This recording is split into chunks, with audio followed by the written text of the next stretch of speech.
10 years. Outside consultancies, I am a full-time employee of USIU in the HR department. I have an MBA in HR and strategic management and a graduate in human resource management from Moi University.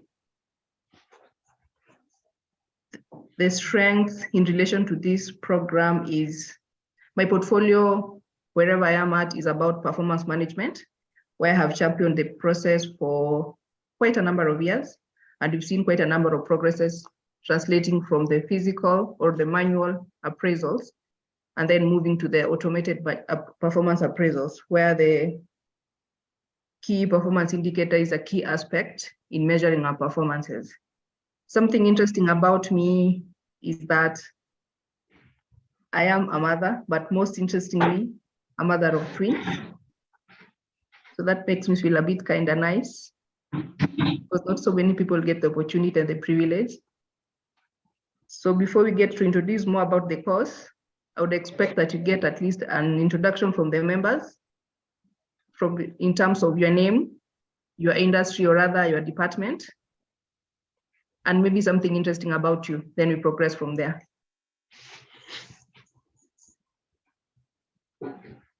And I'll request that at least you switch on our cameras so that we put a name to our faces.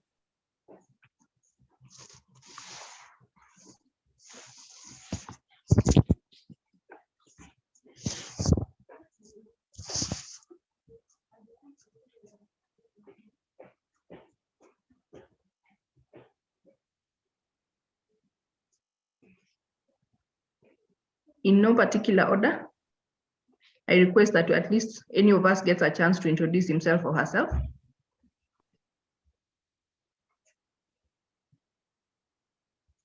Especially if you're able to talk from wherever we are at. Good morning. Let me go first. I'm on the road, but I should be settled in the next like 20, 30 minutes. My name is Charles. Yeah, my name is Charles Tiongo. I'm a HR professional. Just wanted to come in and refresh my memory on performance management, especially using KPI, and just get some new learning.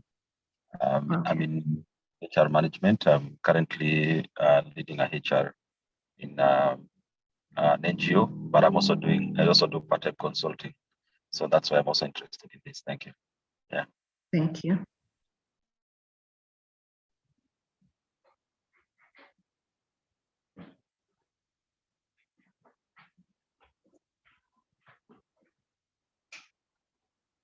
In no particular order, just unmute and introduce yourself.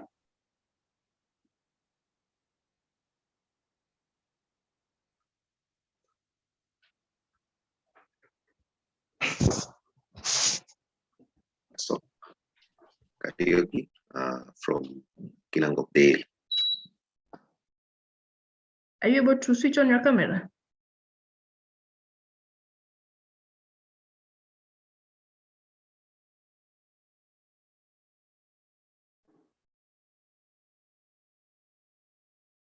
Hi, Jackson. Yes. Would we have the privilege of getting to know your face? Perfect.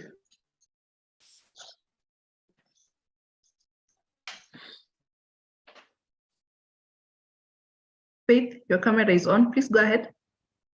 Good morning, everyone. My name is Faith Gashia. I work with Kinangop Dairy. I'm in administration, but my background is HR and accounting. Thank you. Thank you. Good morning, everyone. Morning. Winnie Muthoni.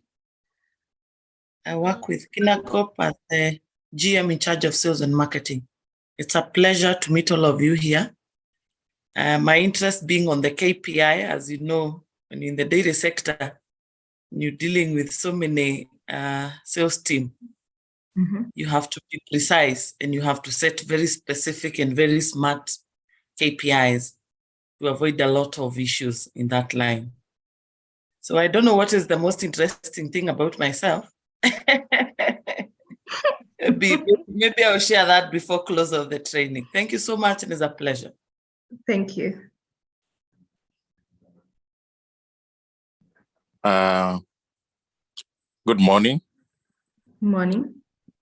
My name is Nicholas. I run a business in Mombasa, a microfinance, 7 employees, have an HR background, having worked somewhere else where I resigned to go and start the business.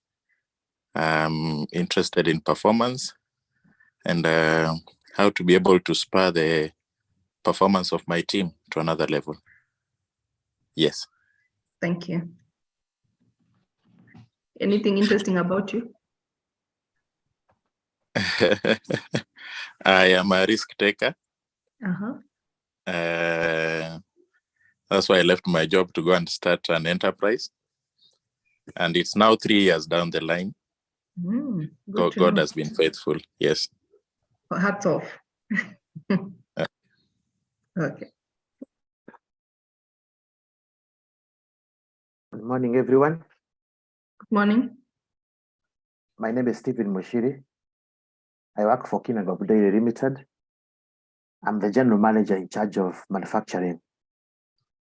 I think I manage quite a large group of employees, close to 200.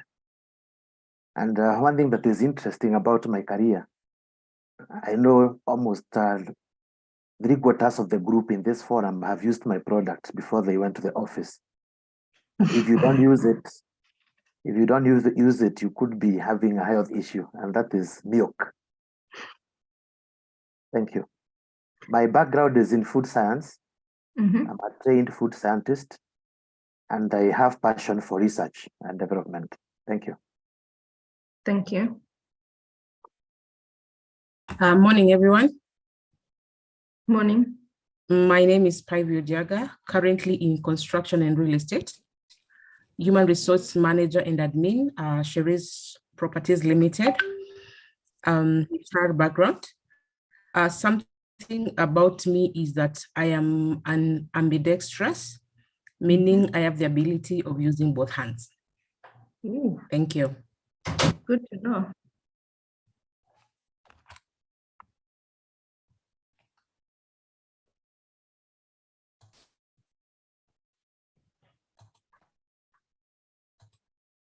Just unmute and please kindly introduce yourself.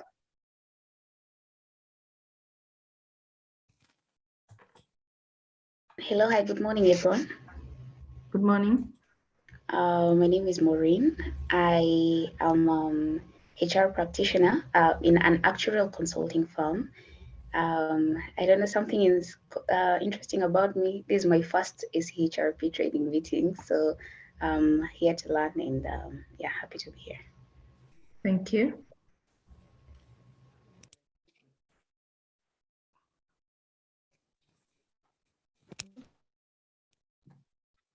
Good morning.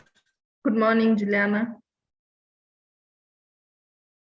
I'm Juliana Ouma, a HR practitioner working at NITA, and it is my pleasure to learn how to come up with the KPIs to handle performance of staff and the corporate as a whole. Thank you. Thank you.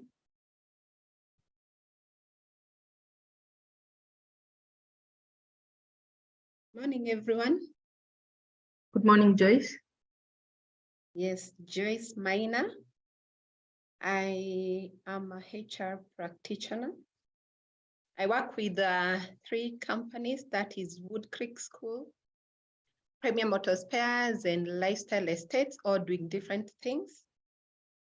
I think for me, I'm really looking forward to this training because I believe every organization without performance, it's all dead. So I'm really looking forward to learning quite a lot, and more so the use of KPIs to drive performance. So I'm glad to be here this morning. Thank you. Something interesting about you? I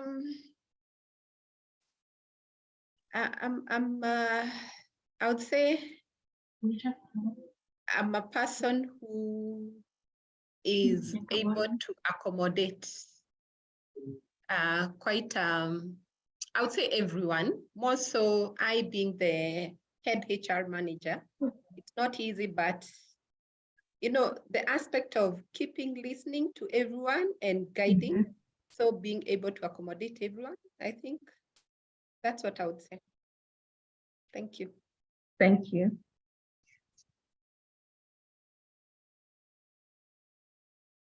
Good morning. Good morning, Susan. I'm Susan, and working with Anglican Development Services, North Rift, heading the Human Resource and Administrative Department. With over 6 years of experience in HR practice. What is interesting about me? I'm an indoor person. I love being indoor. Yeah, I think that is something about me. Thank you. I'm looking forward to this training. I want to enhance performance management at my work of place and understanding how to set smart KPIs and understanding more about KPIs, I think would really help me and my team. That's why I'm here. Thank you. Thank you.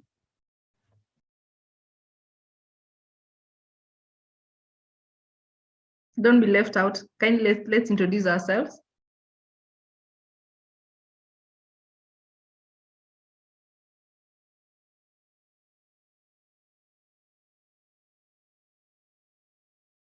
Dennis, are you okay? I can see your camera is on. You can go ahead.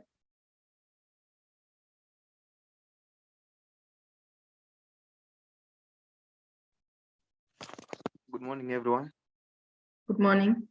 Yeah, my name is Dennis Ombura, working with the Raxo Limited as assistant HR. I'm happy to be among the team today for this KPI meeting, being my first time. I hope it will be helpful in setting up of KPI about the employees' performance. Sometimes it's a tricky assignment, but going through the meeting today, I hope I will set good KPIs for my fellow employees. Thank you. Okay.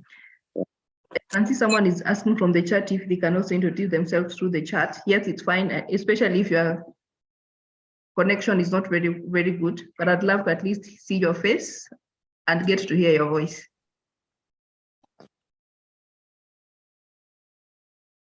Good morning, all.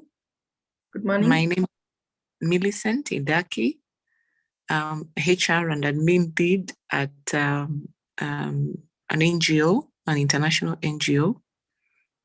My expectation from this training is to refresh my memory on how to set KPIs. And most importantly is also to look at what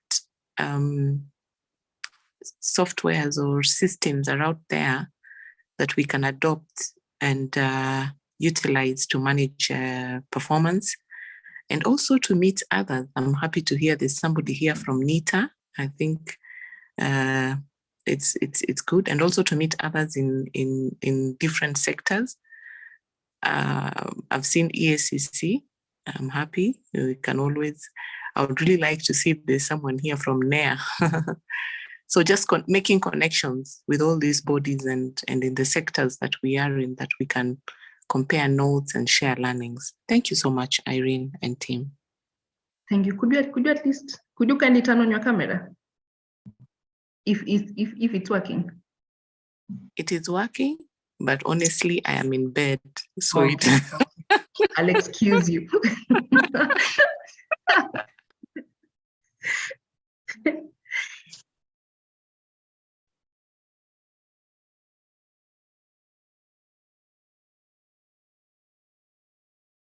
We are at 51 and I only have like about 15 people having introduced themselves.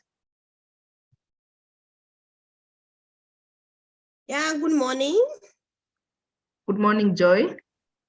I'm Joy Kawera. I work with the Ethics and Corruption Commission as an HR professional, like an HR specialist, an officer.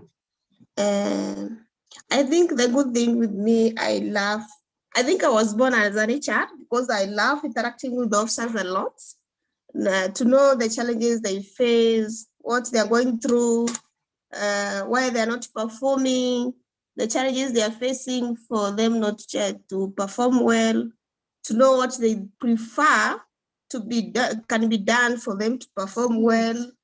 So I love my job. I love to work as an HR, and I'm happy to be in this team today, in this training. Yeah, thank you. Thank you, Joy.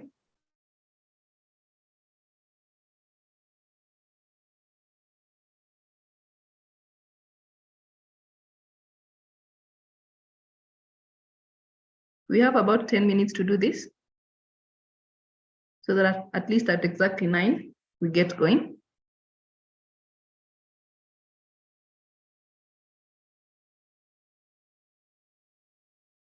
I'm giving all of us an opportunity to at least get to know each other. Just like a colleague has said, it is also part of networking.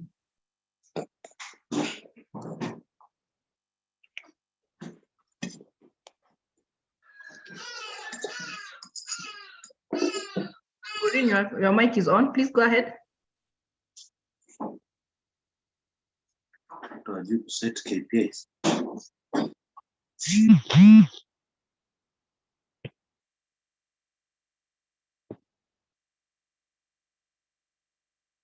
Looks like she's trying to sort out something.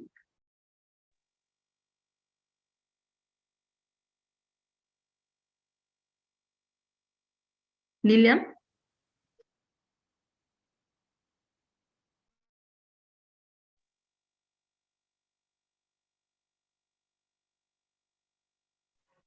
Good morning, everyone. My apologies. I know my video is off. I'm not in a position at the moment, but I'll put on the video later. Okay. My name is Lillian Karongo.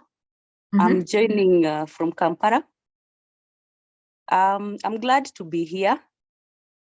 I've been joining in once in a while, and I'm looking forward to learning more about the topic of the day. Thank you. Thank you.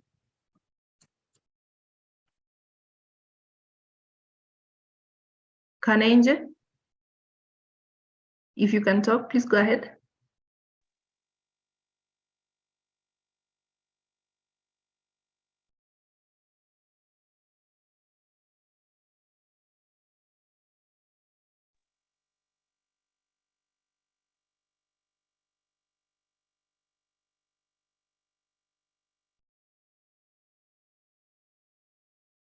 Juliana?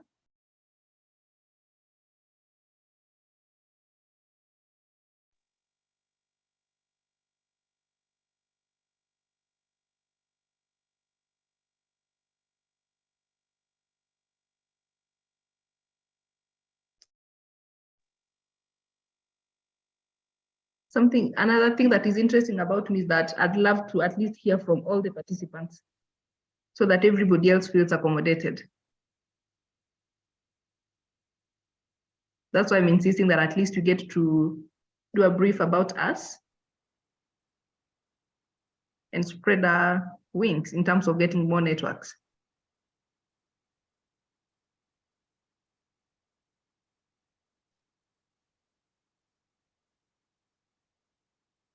Dorcas Nyamari, are you able to speak?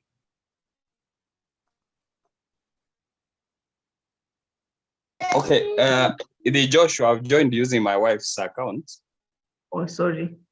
Yeah, I'm happy to be here. Maybe I'll not turn on my camera. Okay. I'm a HR officer from Sony Microfinance. Something interesting about you? Interesting about me. Yes. Okay. I'm one person who likes research. That is it. And also enabling others to meet their goals. So you find me at least talking and also finding to motivate people to achieve what is set for them. So that's what I can say about myself. I didn't expect the question. That's a good one. Thank you. Thank you.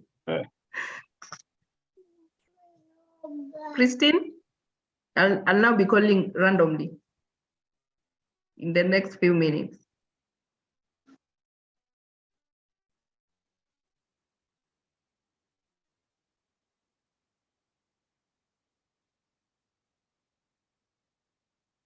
Gatura Wangai.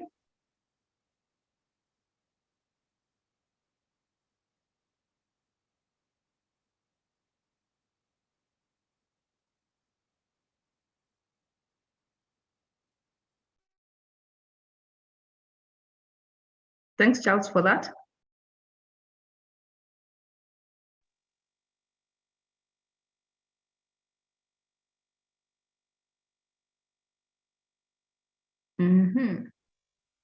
Have you heard from Esther?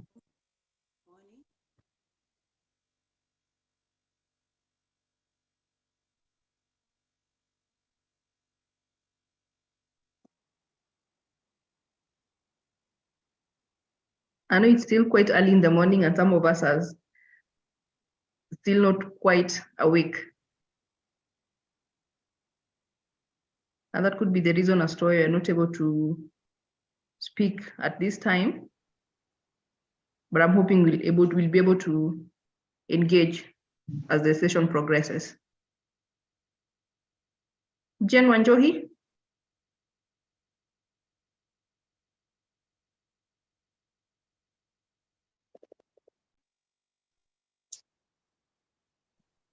Yeah. Please tell us something. Or just say hi to us. Sorry, I just joined in a bit late. Apologies for joining a bit late. My name is Jane Wanjohi. I'm looking forward to learning with the team. I haven't checked. I don't know how many of us are here. We're about 53. 53. Oh, great. Awesome. Great. I'm looking forward to learning a lot.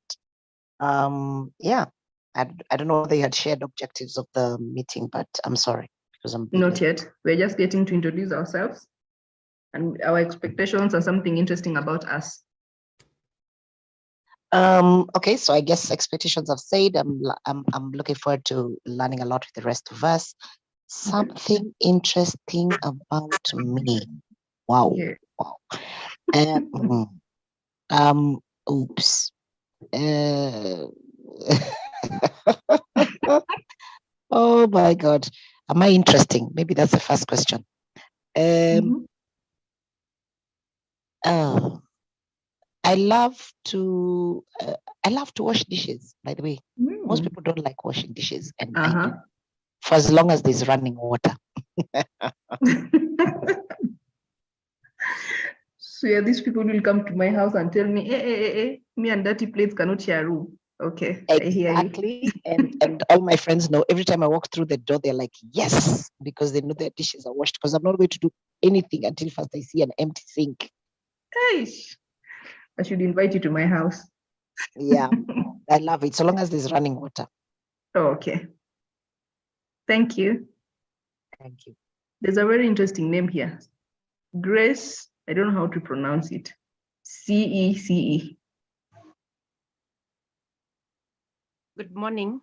Allow me to not have my video on. I'm Grace Sese. But I guess when I'm doing my English, I say Sisi to give it some class. But I'm Grace Sese, HR Hatikva. It's an engineering company. Yeah, I'm happy to be here. Maybe what pulled me here is I love performance. I'm a bit of the people who like it. Dot the I and cross the T. So yeah, I'm happy to be here. Sese, Grace. Thank you, thank you. I'll now do justice to the name. Faith Guaro. Good morning, everyone. I can't Good turn on morning. my camera. I can't turn on my camera. It's okay. It's okay. Okay, I'm from Deben Amanfia Limited, a distributor. I'm here to learn. I love learning, and I'm here to learn more about performance. Retail industry is a bit broad industry, and we keep learning every day. So the performance is a bit broad. So I'm here to learn. Thank you. Anything of interest or something interesting about you? Something interesting about me. I love seeing people's success every day. Thank you.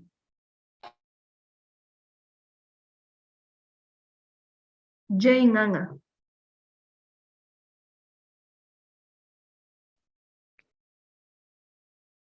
Good morning, everybody. Morning.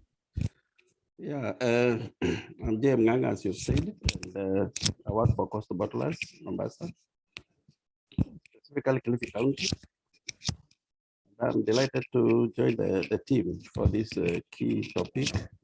I think, as far as I'm concerned, it is a topic that is in everybody's interest as a HR practitioner and the business generally. And I think this topic would it have been ideal for me, although it is an awareness we are doing because we've done it before. So I think being at the beginning of the year, we are in March still, I think there are many organizations still undergoing polishing or issuing the KPIs. And therefore, for me, it is an ideal moment to participate and see whether there is something new and I can share with my colleagues on the developments, what is happening out there. I'm an old HR practitioner. Be willing to learn from the young generations that are coming through. Thank you. Okay. Thank you. One last person, a volunteer. I'm now not going to call names. Good morning. Just unmute in the next. Sorry, Owen, go ahead.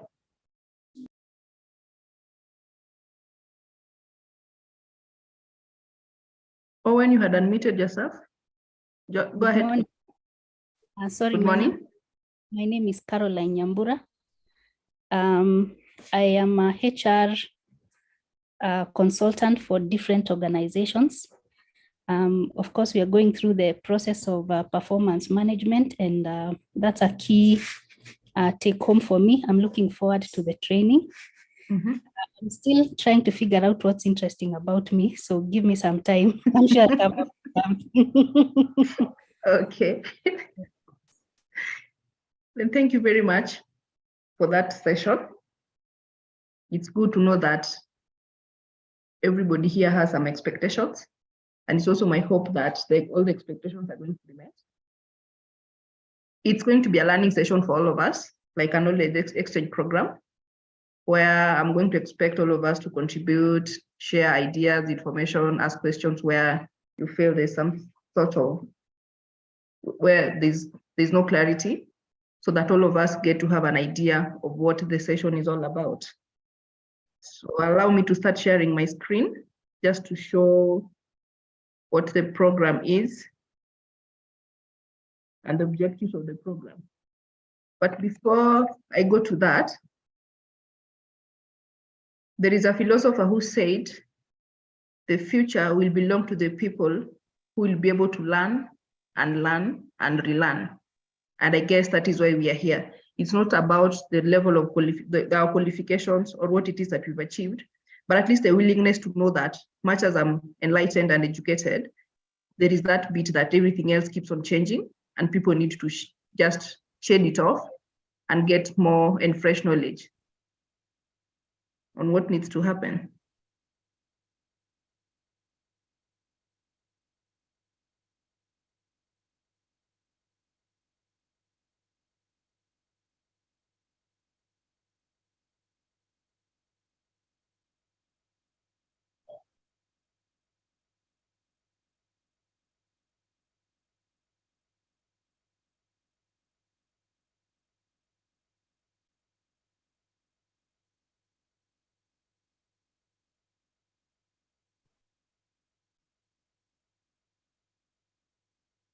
as I try to do that, one of the expectations that we have here is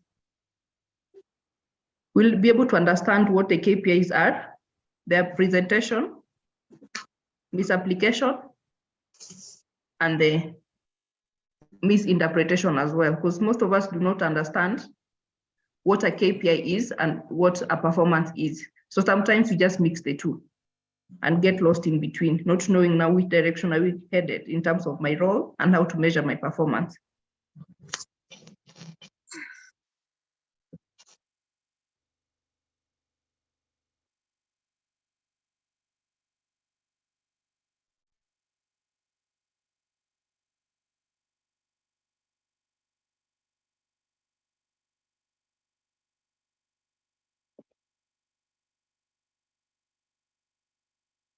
Samsung SM-A72F. Do you want to say something as we do this?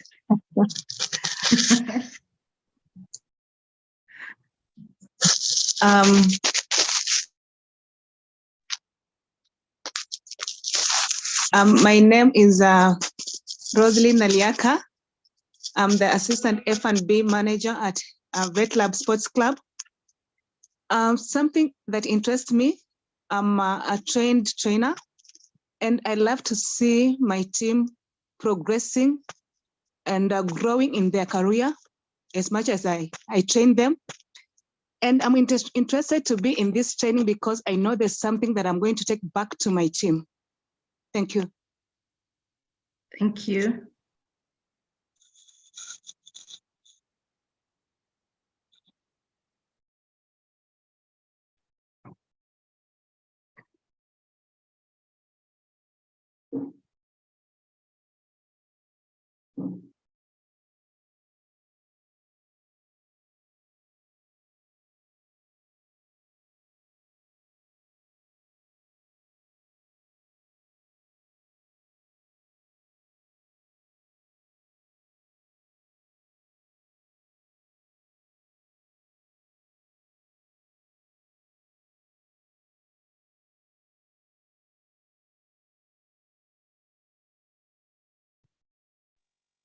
So that's it.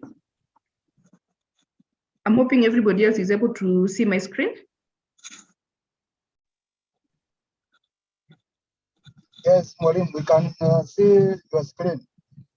Thank you, thank you. So the idea or the objective of the program is to help us understand how performance management system runs. And one of the key things in performance management measures is about having to get you to understand what KPIs are. And maybe from the class, are we able to get like at least an idea of what a key performance indicator is? From your general knowledge, having interacted with it before. Anybody?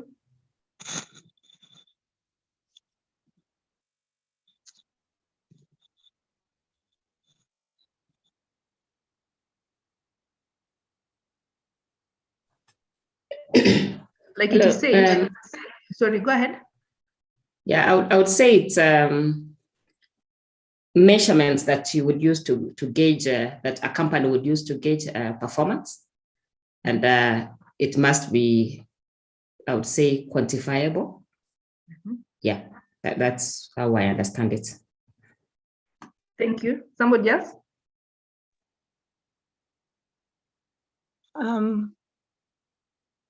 I would say, as she said, it's something that's used to measure performance that is quantifiable, achievable, and it has a time scale on it.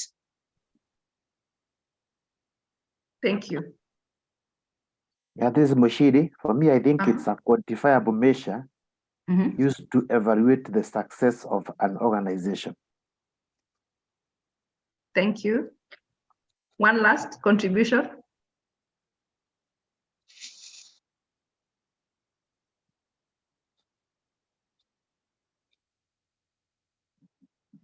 Okay. Performance indicators just point us towards the direction that an organization is taking. For example, I've heard that so many people representing so many roles and so many industries. So in the respective roles that we have, those things that we measure. For example, maybe I'm the director and the GM I'm the HR officer, I'm the HR manager or procurement officer. What is it that I need to do to tell me that I'm headed towards the right direction? Just pointers that are able to tell us if you're making sense to the business or not. And all of us will be happy to be relevant in the business. I used to have a lecturer who used to tell me the business of every business is business, meaning whatever role that we are doing, we are in the industry trying to make a means to survive. So our business is to remain relevant and at least make profits. So the business of my business is to be relevant in my area. So how am I going to be that I'm relevant in my business and I'm able to make sense and also make profits and also serve my clients accordingly? So there's that bit of the performance measure, which is tied to the performance indicators that you need to be doing. So the session will help us to learn on the ideas of what KPIs are, their misinterpretation and application, the misapplications. The other thing could be how necessary and beneficial are they to us?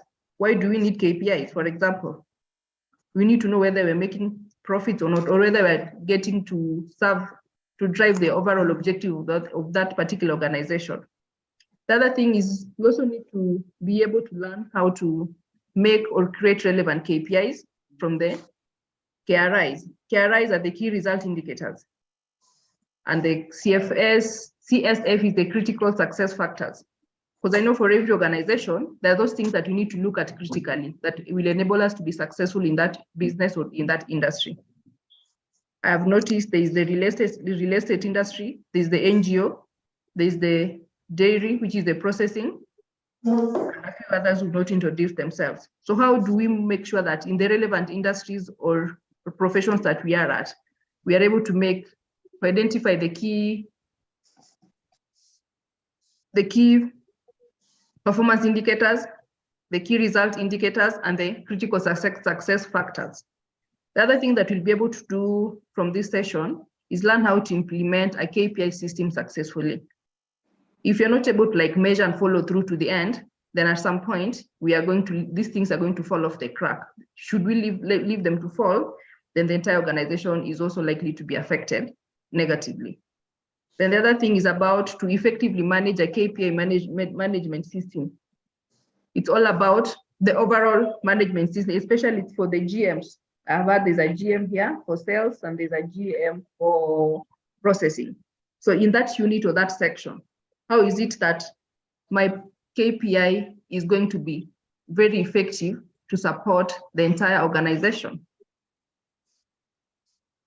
Any contribution or addition from the floor?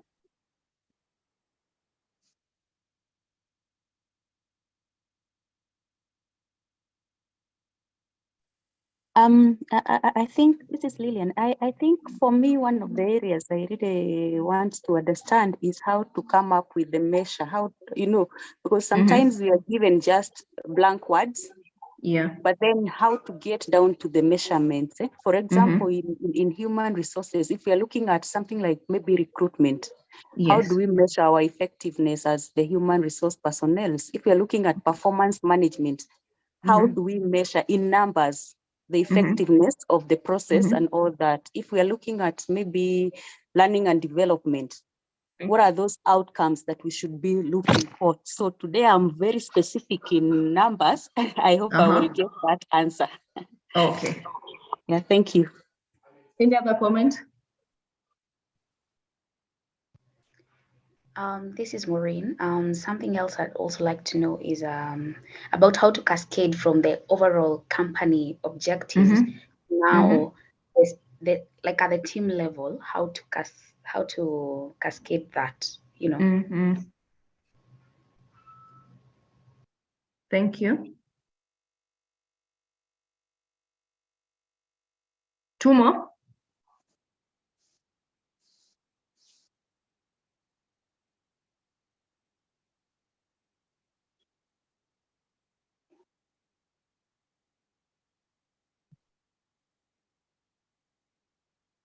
Silence means we're good, right?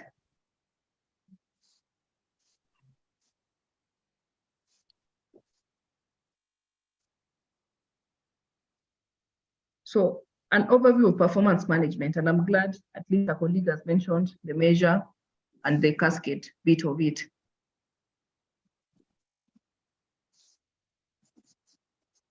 Maybe from the class, how do we understand performance management?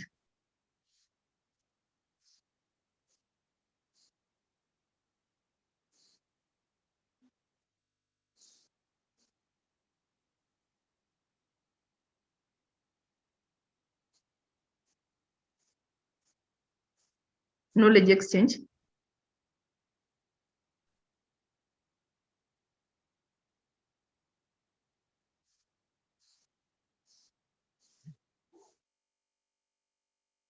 Performance management is all about being able to measure your processes and control where necessary to be able to come up with an effective process or system that serves you accordingly.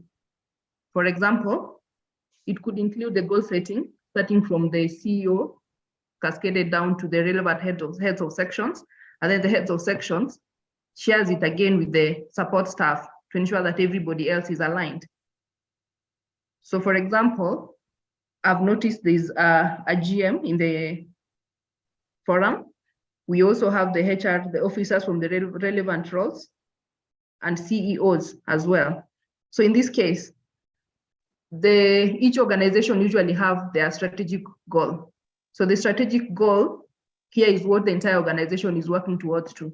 So there's that thing that has been assigned to the CEO to be able to deliver to the organization. For example, I want to use like manufacturing. Could be we want to increase production from 20% to 30%. So in this increase from the 20 to 30%, I am the CEO. How do I ensure that everybody else from the various sections get a portion of this and run with it in line with their operations? For example, there's the finance people, there are the HR people, the procurement team, and the processing or the manufacturing bit as well. And these areas have their heads of sections. So each head of section is going to draw like an objective from the main strategy. For example, how is it that a finance person is going to contribute to the increase of production from 20 to 30? What is it that we need to do in terms of our processes? For example, I'm processing a payment of a client. If the payment is taking a week or 2 weeks, is there a way I'm able to reduce the timeline so that my clients are not affected and the product is out there in good time? The procurement people, I'm able to increase my production from 20 to 30. In terms of getting the supplies to my people, how long is my procurement process? Do I need to do something about it, or it is okay as is? The HR people, I need to get people to run with the objectives and support the organization. If my recruitment process is going to run for 3 months before I get a placement of a replacement, or before I get a substantive position holder, is it going to support this bit of increasing the production? That's how we need to draw our objectives from the main objectives, the key indicators. Then the other thing is now the self-assessment bit. I'll be looking at my processes from the HR perspective, from the procurement perspective, from the production manager perspective. All these things, I'm going to do an assessment how my processes are aligned or are supporting the main overall goal of that institution. So the self-assessment that we do it in terms of an individual. Am I effective? My processes, are they effective? The entire processes of the organization, how coordinated are we? Maybe department A could be very effective, but there's a department that drags all the other sections down. For example, placement of individuals could be very effective, maybe within the reasonable timelines, but you find that payroll processes in terms of making payment in good time for these people is going to be delayed. So is it that your function is affecting my function, and how else are we able to coordinate and improve on each other? The other assessment that we need to do is the 360 degrees. This is 360 degrees is where we evaluate top, bottom. I'm able to evaluate my seniors are going to evaluate me. It's not about the direct reports that usually give an assessment in this kind of an assessment. It is from all circles so that I know how to relate with my juniors, my peers, and my seniors. The feedback that I get from this kind of assessment, how good is it? How is it going to help me improve on my processes? Then also need to do like an assessment in terms of developing your plans. You could be a very good person in terms of execution, but planning bit, are you an effective person? Do you need support from somebody else who's able to support you on that? Because sometimes you have different strengths that need different complements from different sections.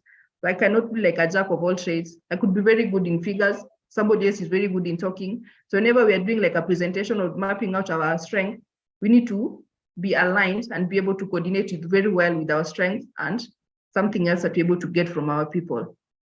So performance management ideally is about getting to understand our processes, getting to improve them overall for the good and the betterment of the organization. And even as we try to get to improve, what is it that we need to do independently? For example, my objective in the finance is not going to be the same objective as somebody in the HR, but they should be aligned to the overall objective or the overall strategy of that institution. If you can get an additional comment from the floor.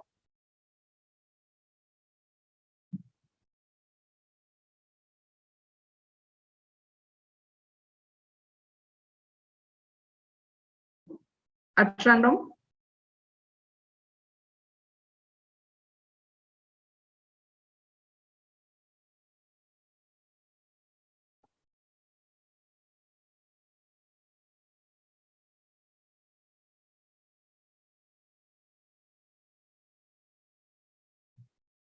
We move to the next item, which is still about the performance management. But for our performance management, we need to check at the business process maturity model. This maturity model just helps us to appreciate our growth from where we are at. And in this case, I want to tie it for the respective financial years, where we know we are at different timings. Some have the January to December, April to May, depending. But at the beginning of your year, we'll be looking at the previous year and the current year. What is it that you did well? What is it that you did not do well? And also for the beginners or the industries that are just starting, where are you at now? What you expect to see in future? And what is it that needs to be done to be able to get to that future that you are at? So the first item here is on the data bit. When you start, as you assess your business process maturity model, vaguely, sometimes there is no data. And sometimes most organizations are not keen on performance. So if you try to check on performance, you find there's very little information to guide on what the organization needs to do. And I'd like to give like a brief story. I've worked in an organization before where a supervisor explicitly told me, you know what? Performance management season is the only time I can get an opportunity to increase the people who report, the salary of the people who report to me. So whether it's going to be measured against whatever had been agreed or not, I am just going to score them highly so that at least they get the collar and the merit pay. And maybe just to pose this question to the participants, how is your performance system? Is it tied to the salary increments or it is separate? Maybe maybe just a brief, if we can share. If the performance system is not tied to salary increments, and if it is, how effective is it?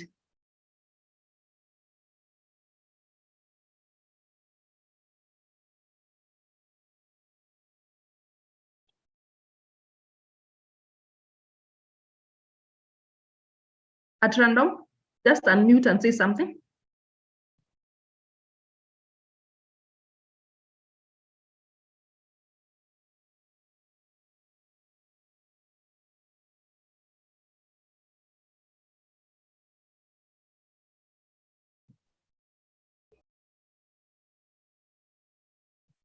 Maureen, are you able to say something?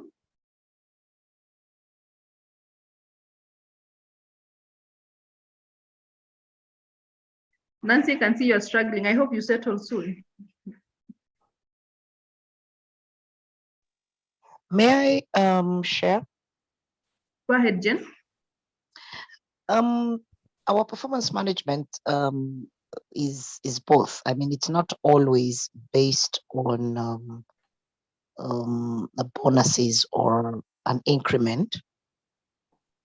but it is effective because I believe when you have set your deliverables and when you have set your KPIs at the beginning, and you periodically have one-to-one sessions just to keep up and to keep track and to ensure that we are keeping track with what we agreed, and where we haven't well instituted measures to correct that are put in place. And we've also built into that a development plan, so that if there are any gaps and somebody wants some development in certain areas to meet or cover those gaps, they are able to be supported. And then at the end of the cycle, you come back to evaluate whether those interventions that have been done worked. So I think it's been working and it's rolling. So again, rolling into the next cycle. If there's development and gaps that still came out throughout, you still move it forward to the next. So I think it works. If you ask me, I think it's been working. Thank you. I would love to hear from somebody whose systems are not working, especially on the bit of these processes being tied to the salary increments. And people do not really get to stick to the KPIs that have been set at the beginning of the financial year.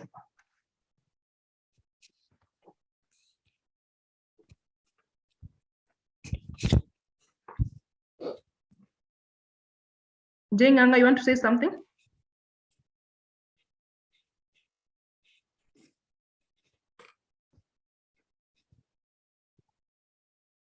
Okay, maybe that was a mistake. Sorry, go ahead. Sorry, my name is Christine. I think that could be basically me, where you join an organization where there is a team that is under a CBA that automatically they get the review, and there's another team that they're told their review is based on performance, but there is no clear measure of the performance. They struggle to understand, what do I need to do for me to get that review, and what's the percentage of the review, and what justifies that percentage of a review. I believe with this session, then it will be more clear for them to come up with their own measure, so that it's pegged on the percentage that they get on their reviews at whatever time of review, if it's annual, if it's end of the month, or whatever it is. Can I contribute? Go ahead. My name's Alois Omoga. I have worked in a company where salary reviews are not pegged, and most of the companies I worked for, they're not pegged on performance management. The salary reviews are a policy matters, and they're clear in the policy when and how it is done. So they are not pegged on the performance management. Performance management basically progressive. And at the end of the year, it is just accumulating all that you have done progressively to bring the performance of a person. So really performance management pegged on the review is really new to me. Okay, at least we're sharing. And would love to hear, or just get to understand how your policy works separately from the performance review. Who is with me on that?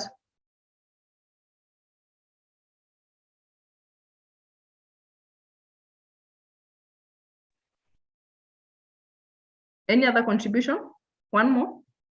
Yeah, I've also worked in a similar setup where we do not peg the performance reviews, the salary reviews to performance reviews.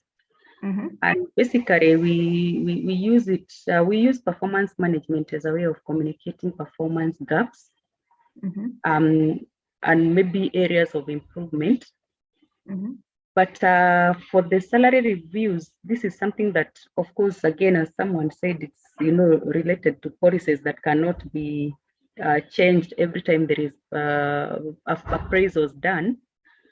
We maybe do this annually, and the performances which have been picked and compiled for the period will be considered in terms of certain percentages that are allocated to this.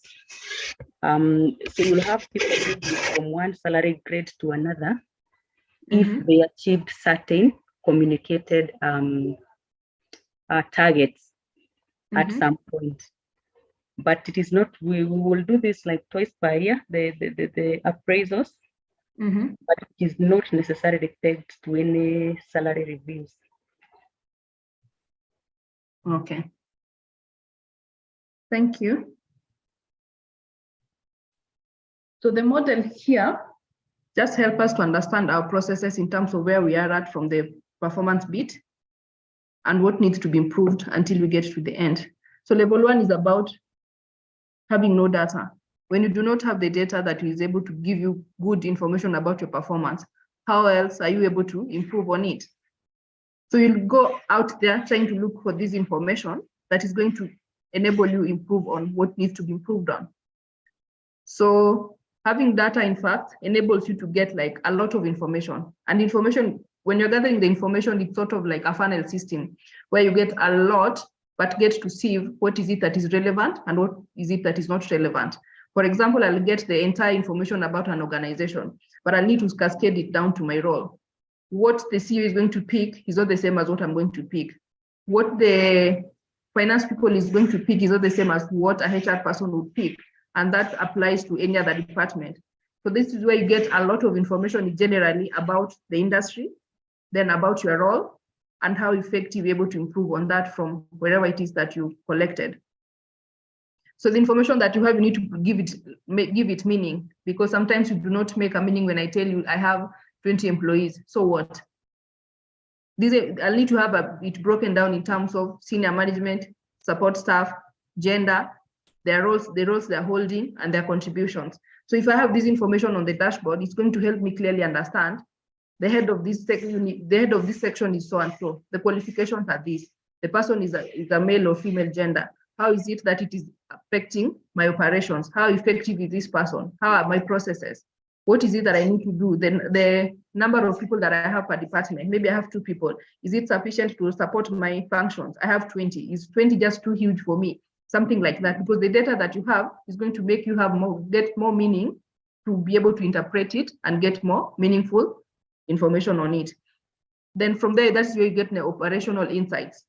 You've gotten like, I have 20 people or 10 people in the entire organization. Department A has 10. The other departments have 1, 2, 3 people. What is my core business? Where is my strength?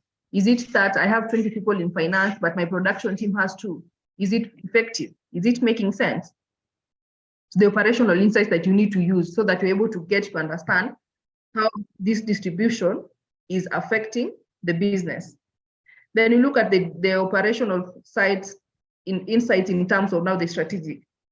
How am I able to look at these people? For example, they have 10 people in finance and 2 people in operations. How strategic is this? It is going to be a bit unfair to have 10 people in finance and 2 in a production industry sort of, because I think the warehouse or the production session, the production area is the place that needs a lot of people to support your business ideas. So in this case, you're going to do like a reorganization to help you understand and place people accordingly so that your business is able to be supported very well. So having looked at it, you also need to compare it to the best practice, the strategic and operational knowledge. Best practice in the industry. What is it that you are doing that is not supposed to be done? Or if it is supposed to be done, is it something that you can improve on?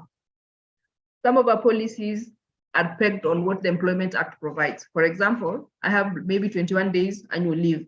It is good, I have complied with the law, but is it the best that I can give considering this is my industry and I need to motivate my people accordingly?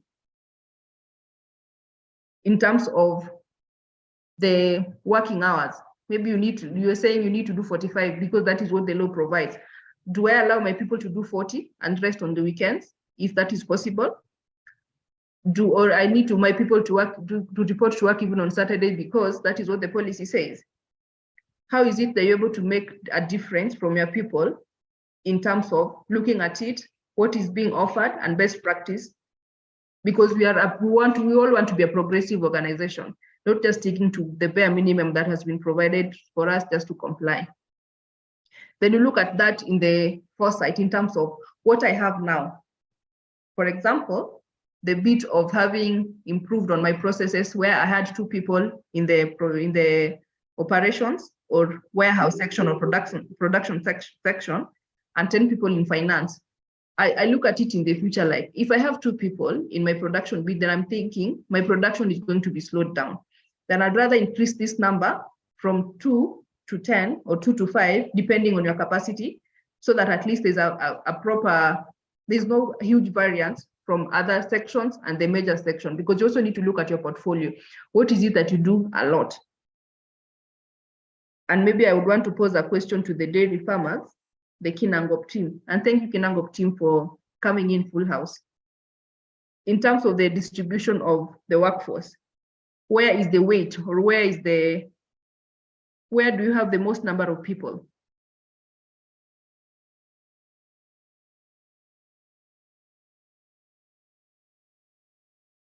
Forgive me, I may not remember the name, but I remember the industry.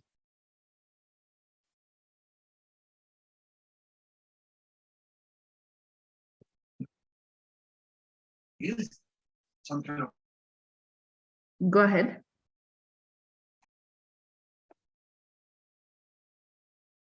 Did you get my concerns?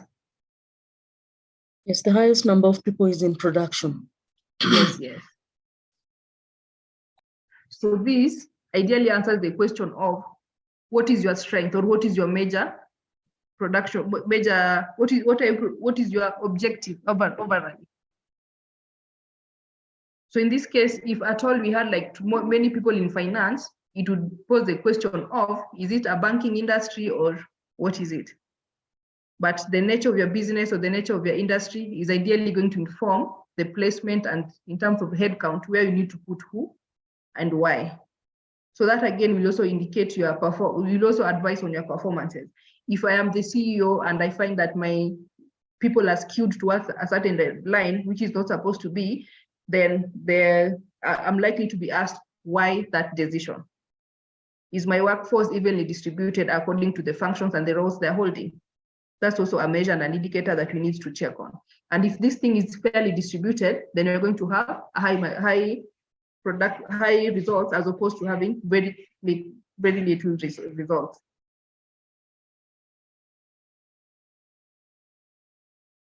This still explains on the business process maturity model, just trying to highlight what needs to be done from the onset of it until the business is mature enough. And having matured, do we now sit pretty and say, we've made it in life. We just need to just sit here and enjoy our benefits. And I want to tie it to Safaricom.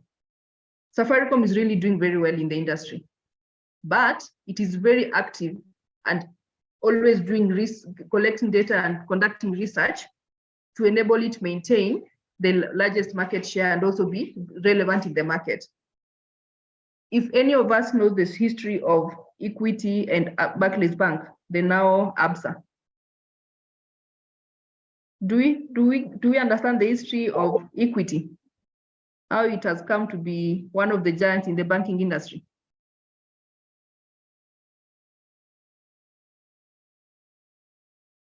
Maybe just to give a brief story about it.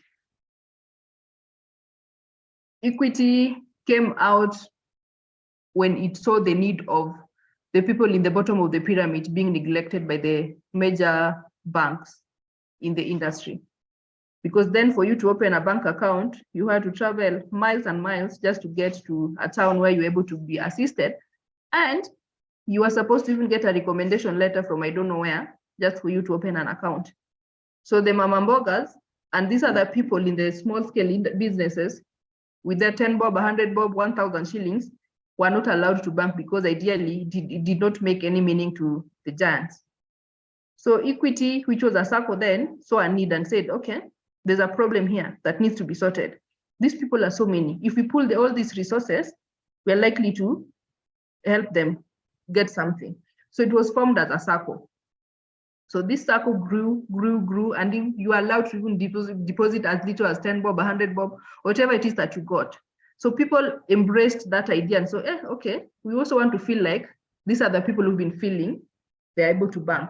So let's also go and support this and be able to keep our small money, then be able to be given a loan to progress ourselves.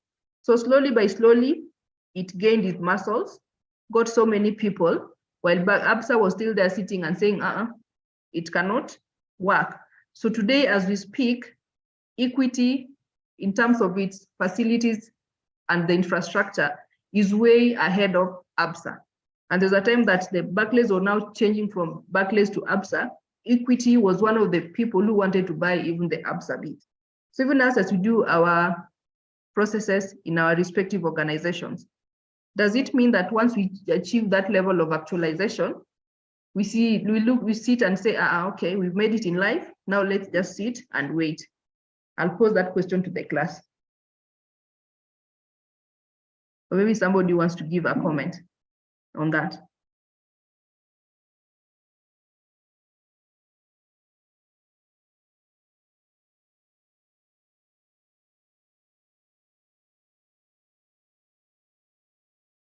If we can share in terms of getting to the level we are at now. Are we going to stop conducting our research based on the fact that a lot of things are changing? There's need to always improve on our processes just to stay relevant and afloat in the business. Or whoever has had an experience of working with an industry was doing very well and now is struggling to survive.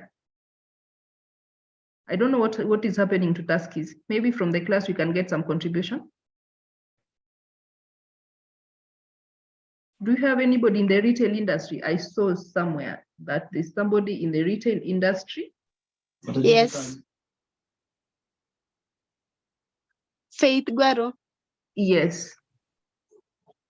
Faith, would you share with us maybe what is happening in the retail industry and maybe if you have an idea what is ailing Tuskies?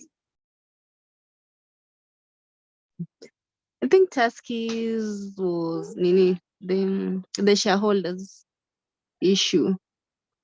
And then now there was a lot of the suppliers were not paid in time. Because in retail industry, you have to keep balance of the suppliers, the running costs. Yeah. So yeah, that is majorly what caused Tuskies. Okay. Yeah. Any contribution? I think on my end, I don't think so that there is any one business that should sit down and feel like they have arrived. Researching on new concepts and all that is key, but also in the face of business growth, you know, when the business gets to that point where it is not making more profit, I think I've previously seen the directors getting to that point of thinking, okay, should we get into mergers? Should we sell off this business? Should we, you know, just to get maybe some money funding or source of fund coming in to support the continuation of the business. Thank you. So it is always good just to keep on researching and to get to improve on your processes, because nobody's going to be kind to just to let you keep on leading without showing that you really merit to be the leader in the industry where you are at.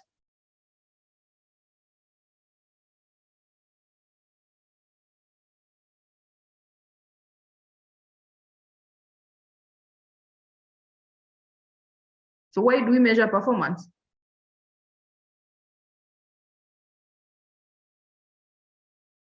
And I'd love to hear from the class. Let's do a contribution on that.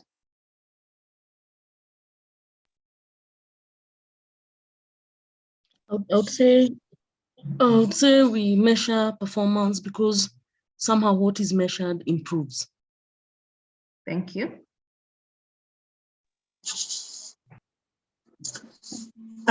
My contribution would be we measure performance at least to know where we are lagging behind, where we have problems, and how to solve those problems to remain afloat. So it's important to measure performance to know our weaknesses and improve on them, and to know our strengths and to keep doing what we are doing right. Thank you. Somebody else? I think the most important thing when you measure performance, you are also able to determine the break-even point. So you can be able to tell if the business is at a loss or if you're making profits. Okay. Somebody else? We measure performance to know how the organization is performing. And we also measure performance because that is what we were employed to do, so that we are in line with what the organization wants to achieve and why it exists. Thank you. Another contribution? I also think one of the reasons we do this is to ensure that we recognize and reward the high performers and support the people who are not meeting their targets, or the non-performing group. Another contribution? Yeah, we measure performance so that we can keep improving, bring change, and remain relevant. Good, thank you. More contributions? From Menengai. Yeah, we measure performance to identify training needs that will be able to improve capacity. Yeah. Thank you. Thank you. We measure performance. Sorry. Lois, I wanted to contribute that we measure performance to see if we are still aligned to the strategic intent and to correct any divergence. Yes, thank you. Thank you. The floor is still open.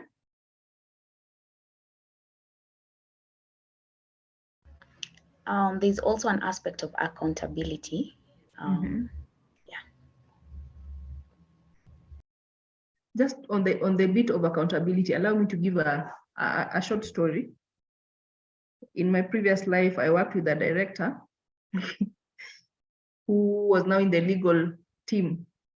And you see, HR and legal officers really work close so that you are not violating any legal provisions. So you go to this office and the person tells you, I am in a meeting with self. Ideally, she's not doing anything, but she's not in the mood to talk to anyone. So she'll tell you, I am in a meeting with self. Then you ask her, what time should I come back? I don't know. You just wait, I'll call you. So on the bit of accountability, maybe I really needed to consult on something that is pressing and needs to go out there. And it's also going to affect on our organization in terms of compliance. So should we fail? Should we do the wrong thing? Who is going to be accountable? Is it me or whoever refused to give an advice? I don't know where the answer is going to come from, but I just wanted to give that bit to highlight that out. Any other contribution?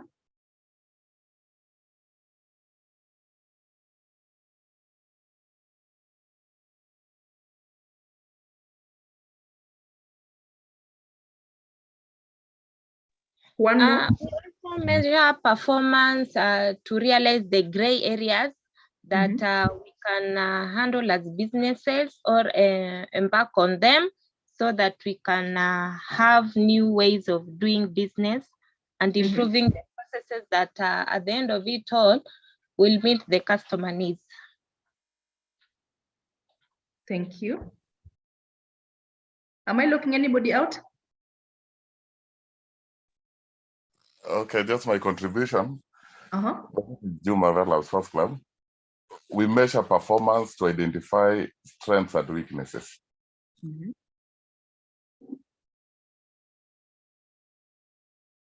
Any final contribution before you feel left out?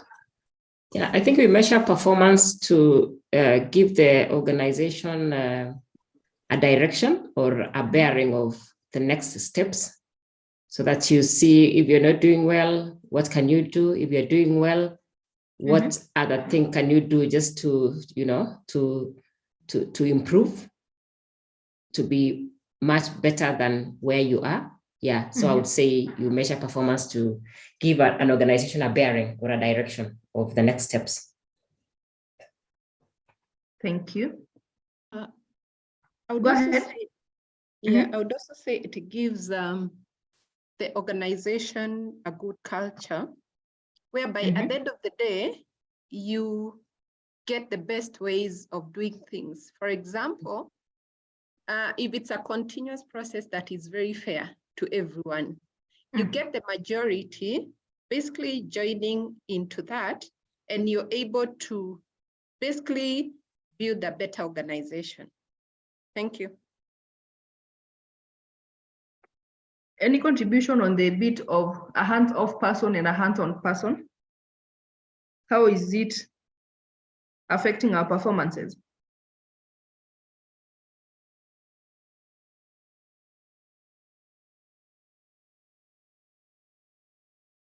Maybe just to give an illustration of what I mean, we had our previous VC, now the CEO, who knew like literally all areas of the university.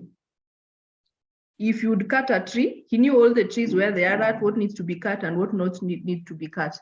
So however low hanging that branch could be, you are not allowed to cut it. You were to go seek authority from her office. Then she gives approval whether you need to cut it or do something for it just not to be cut off. And if she comes to the office, she'll just walk around and see those loose hanging cables, all those things that are not properly arranged. And then she'll tell you, this one is not right. As in she knew everything that is happening from point A to point B, however busy her schedule is. So in this bit, if you're going to do a presentation from your department, then you come up with things that are not making sense to her now that she understands the business, like literally at the back of her hands. It was very easy for her to make a presentation or decide on what is good and what is not good, because she has really an idea, a feel of what is happening from the various sections. So how about if you had somebody who literally depends on the managers to report on their various sections? How is that affecting the operations of any industry? Maybe a contribution from the floor.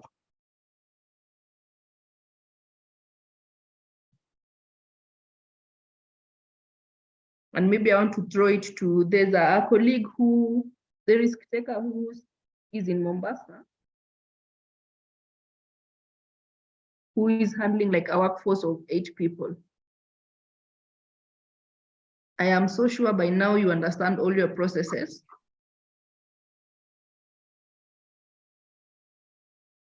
And there is nobody from that team who will come up with something that really does not speak to the business and would let it pass. How is that supporting your business? I can't remember the name, but I know there's a microfinance in Mombasa. Was it Juma?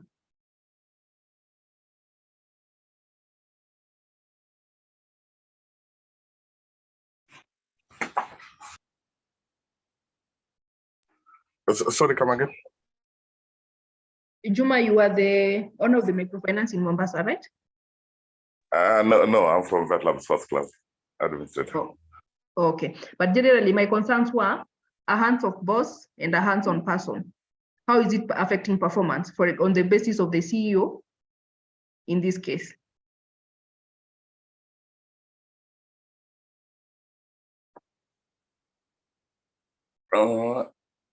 Okay, I believe it can work either way.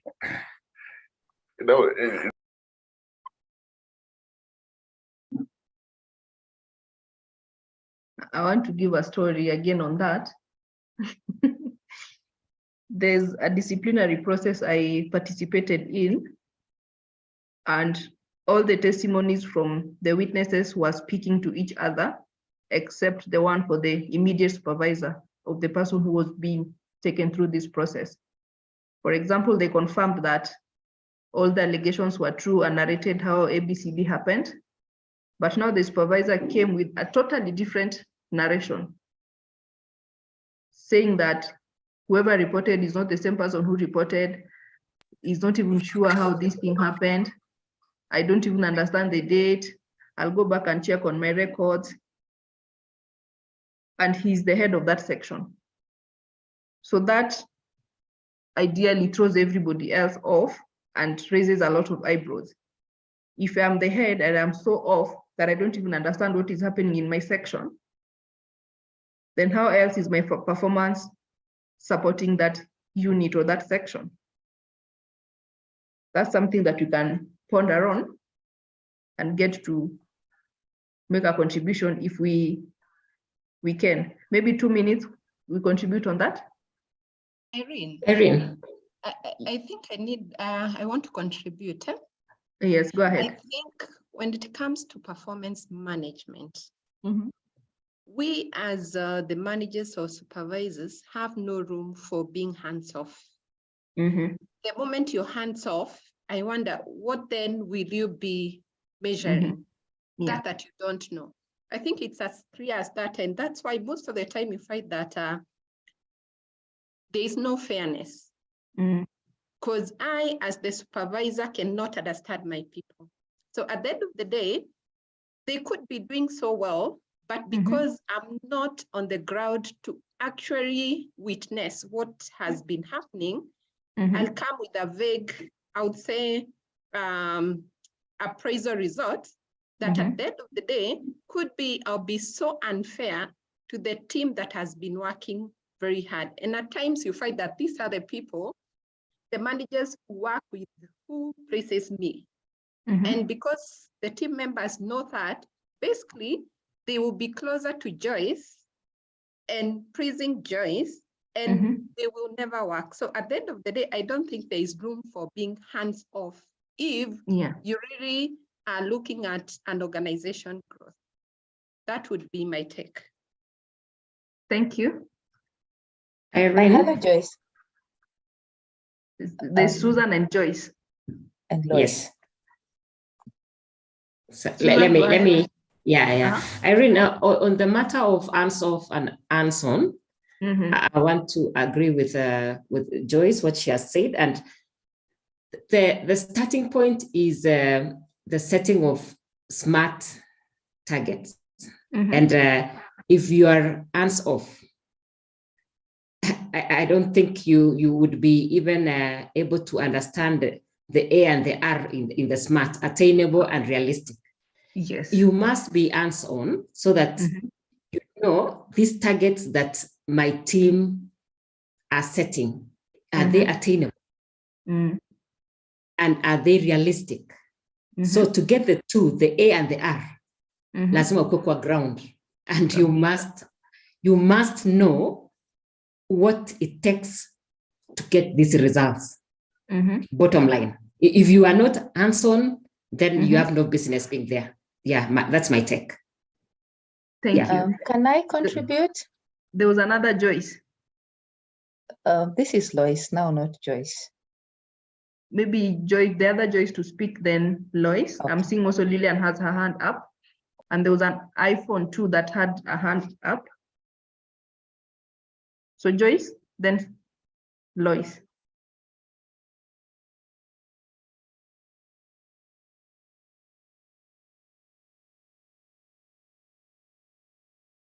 Maybe Lois, you go ahead as we wait for Joyce. Thank you, Irene. I just had a small contribution. And I'll focus on the HR, understanding the business as a whole. I would start from after the HR understands the strategic pillars and the strategic intent and how it is cascaded to the different departments. In my line, my key role is assisting the different managers develop their key performance indicators and arriving at their targets. So if I understand the different HODs, key performance indicators and how they get to their targets, I'm able to really speak the same language they speak and support them. But when my hands are off, I don't understand the objectives. I don't understand the key performance indicators. At what point do I support them? And I am a key support really department. So really as a HR, you cannot be hands off. Because when you're hands off and you're the strategic driver, you're the one driving the key performance indicators, driving performance management, really, it may not work with HR department. Thank you. Thank you. Joyce, are you able to talk now?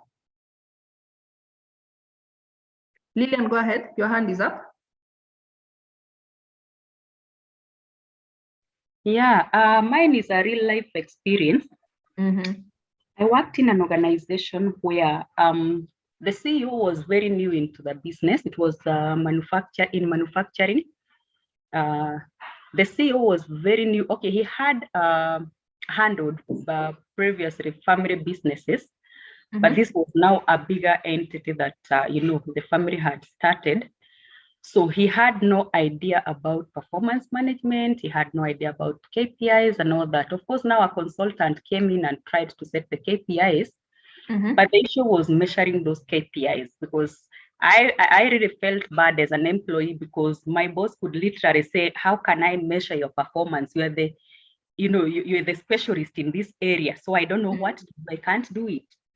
So in my mind, I kept feeling like I was lost, because I need to get the feedback. I need to understand whether, in my assessment, I might be saying that I'm doing all these things right. But if it is looked at by someone else, maybe they will see a gap somewhere that I may need to maybe improve on. So I support the hands-on, because they have an understanding of the business and the KPIs and the measurements and all that. And they will know how to support their teams in terms of ensuring that their performance is either on spot or in maybe going up or improving regularly. One final burning comment or concern or contribution? This is Anthony. Yes, go ahead, Anthony. Yeah, from Vet Lab. Okay, my take as a supervisor, I think I need to know my people in and out, but professionally, given the fact that I'm always with them, hands-on at the place of work, so that I'm able to measure their success, because I'm the one measuring their performance. Yes. Thank you. iPhone, go ahead. Oh, sorry. I have not renamed myself. I think the definition of hands-off and hands-on is quite, it should happen at various stages. Because if you're hands-off when you're setting the SMART objectives, and you will obviously fail in terms of getting exactly what should be measured. But if you continue... Kindly unmute. Sorry? There's somebody, Techno Spark 6. Okay. Go ahead. So as I was saying, if you're hands-off means that as supervisors, you cannot be hands-off in everything. Hands-off in everything and hands-on in everything. So when you're doing your SMART objectives, when you're setting the KPIs, when you're setting the, critical, everything that you're setting, you must be hands-on to be sure that whatever your team is measuring or whatever your team wants to achieve is in line with the organization. But during the process of achieving this, if you're the person who knows even the tree, the way you were saying, you lose direction, because you end up doing the work that somebody else is supposed to be doing, yet you are supposed to be doing strategic, looking at scanning and looking at the strategy, competition and things like that. So when you say hands-on and hands-off, there are specific places where you should be hands-on, and there are some places where you have had professionals who should be able to do the work. Yes. Good. And then you measure there. You measure with all the measurables that you had set. Yes. Thank you. I hope I'm not leaving anybody out. In the next 3 seconds, if you have any burning comment, please share it, unmute and share. I think the problem is when you talk of hands-off, some line managers will take that as delegating and allowing other people to perform. So at that time, maybe could be assumed is being hands-off, but someone will also look at it and think or believe it's delegating and allowing the other people to take the mantle. Thank you. That has been deliberated on quite well. My comment. Go ahead. This is Moshiri. Yeah. So I think I will describe the manufacturing sector, where we have quite a number of levels, from the supervisor to the general manager position. So I think this aspect of either hands-on or hands-off, it depends on the levels. As the second last speaker said, you don't expect a supervisor to manage a section hands-off. Because these are the people who are on the ground, they're the people who are supervising those who are actually doing the job. But as you climb the ladder, you realize that you need to be, it's either way, hands-off, as you choose when to hit where you see that things are not running the right way, and you choose when to have that effect, to have the hands-on. Then I also believe as a senior position, if you are too much hands-on, like you described, where you are the ones now who is saying everything to be done, you kind of now let those who are behind you, they hold their arms. So that now they say that now, unless this person says ABCD, it won't be done. And then if you realize that now in the various sections, you have the engineering, you have the quality, you have the production. In those sections, you have professionals who are trained to do the work. So as much as you are hands-on, you might miss some specific skills because you want things to be done your way, which can also be progressive. And the other thing is you have professionals who have a lot of ideas, and you could you might not be able to tap into the hidden talents if it is me who has to say that something has to be done in a certain way. So I think this depends on what you do and the position that you hold in the industry. Thank you. Maybe the distinguishing factor here could be, do you really understand the business? So you must be able to understand the business, whether you're going to choose now to be hands-off or hands-on, but at least you really understand what the business is all about from all perspectives.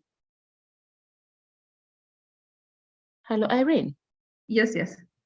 I am thinking there seems to be a misunderstanding about hands-on and hands-off.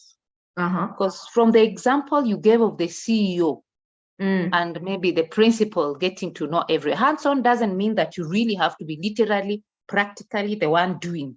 It is about knowing the business wholesomely. Yes. Because after you work with the finance person, at least from the HR seat, you're not able to get the productivity of the employees if you don't work with finance to see the revenue that comes in the company. And again, you're not able to work, I work in the health sector. You're not able to really understand the productivity of the staff if you don't work with the director medical to understand the kind of operations that happened in a month, in a week, so it's about just working with them, not literally going there and doing it. Yes. Thank you. Thank you. That's why I think the distinguishing factor here is understanding the business, so that when you come to me with an idea or a presentation, we'll be able to speak from the same wavelength.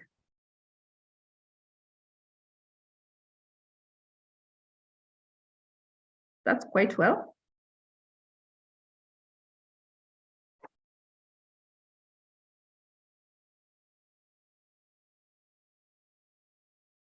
So there's several types of performance measures.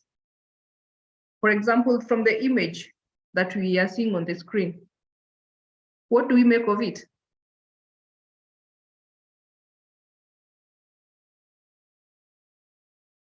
Generally.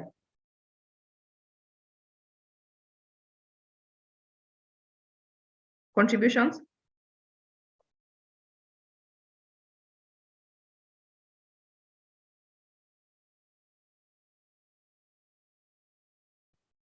From my end, yes, Stephen. I see something wrong with the consistency. Yeah, one is whole, the other one is half. So probably they should have been whole, all of them, or half, all of them. Very well. Somebody else?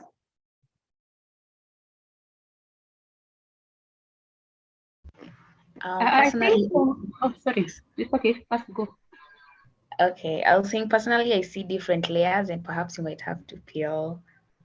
I don't know how to put that now in terms of performance. Yeah. Maureen? Was it Maureen or Lillian who was to speak? Yeah, I think I was saying, in my understanding, I want to believe that if you have a team of, staff that you are supervising, while you don't have to be hands-on, like to understand everything that they do, you need to at least have the basics.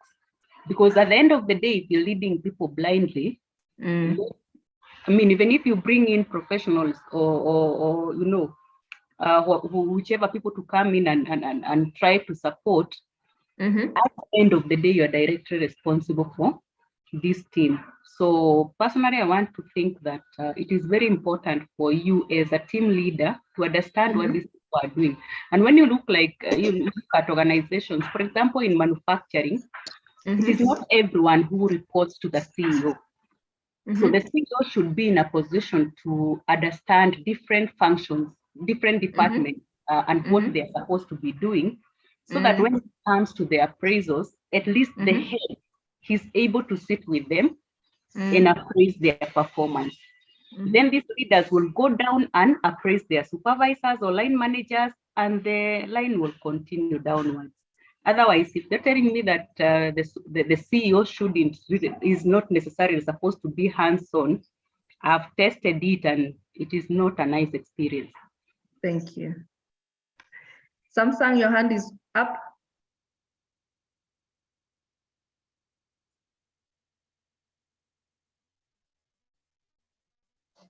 Yeah, I just wanted to say, from the picture, we can see the onion with layers.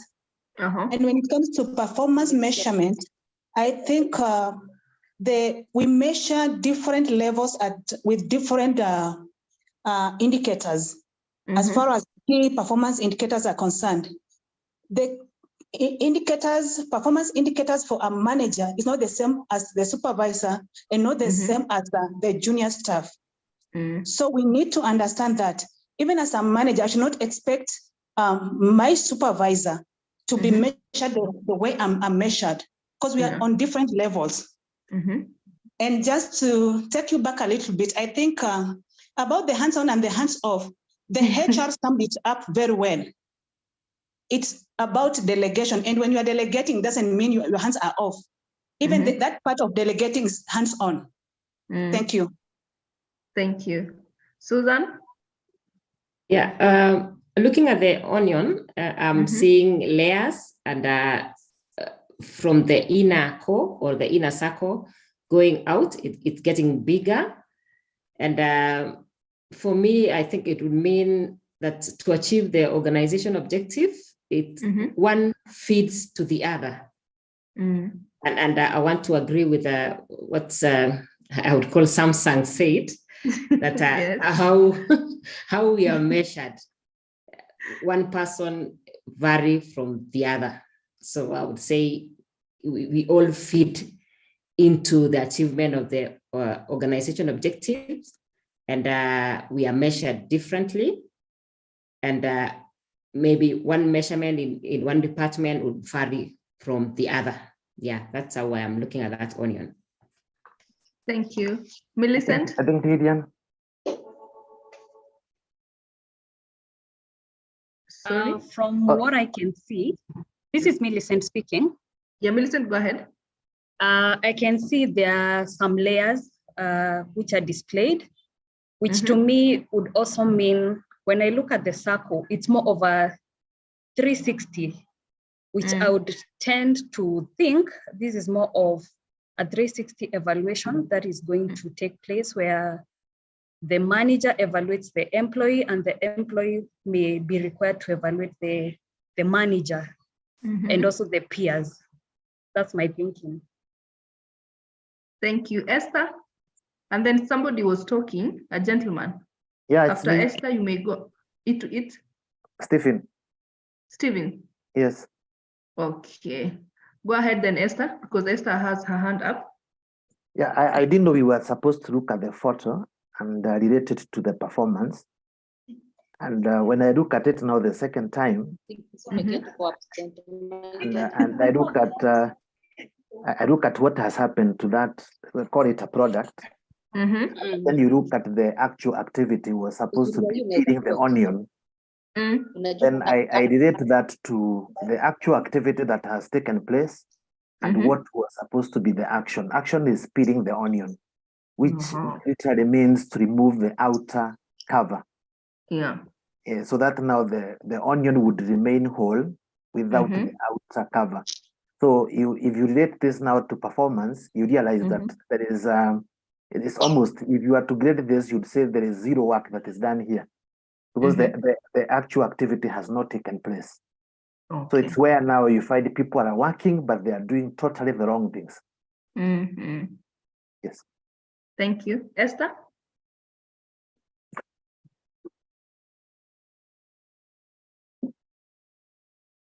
Just unmute and go ahead.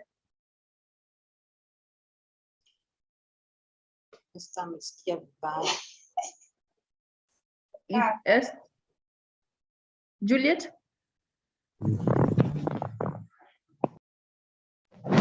Hello, this is Kennedy Gwehona. I wanted to make a contribution on the issue of the onion. What I'm seeing is a definite shape. The onion attains its shape from various layers, from the smallest to the highest. Now, it's like a workplace. You have the small people, I mean, at the lower level up to the highest level. Yeah. So what we are seeing from this is that all of them merge up or work together to give us the definite shape of the onion. So, and each one of them is each has its role and size, but they all bring us the shape of an onion. Yeah, that's how I'm looking at it. So the work, I mean, in terms of work, it means from the small guy at the very lowest point, they have their own contribution, and the next, so all those contributions give us the complete onion. Thank you. Okay. Yeah. Samuel Masharia.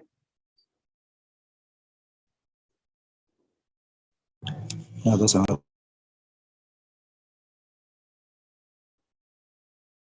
Samuel Masharia, your hand is up.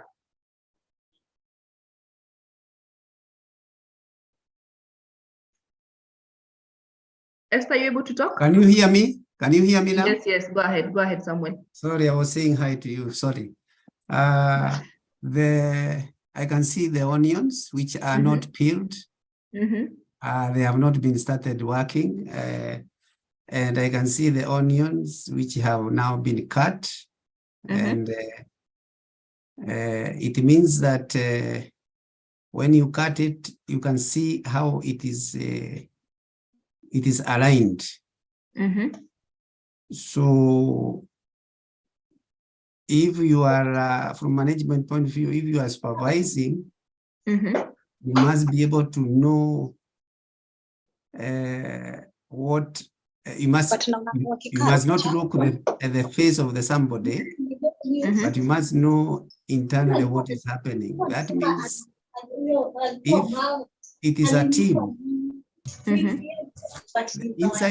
inside the onion is showing layers, and which in this case are representing different levels of management. And from my description is that as you become more senior, I think there's somebody who is not muted and we can't hear one It is your another. background. No, it's not my background. It's Grace. Okay.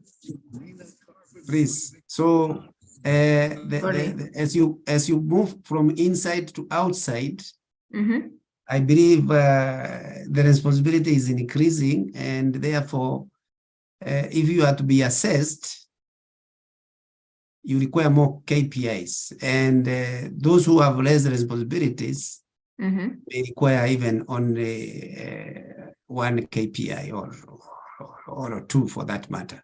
So this is representing the layers of responsibilities, the different group of people, and how much weight you should put when you are assessing them. That's how I can see the ones which are not peeled. It may mean that you do not understand what is happening inside, so you may not be able to assess. Thank you. Thank you. One final contribution from Millicent.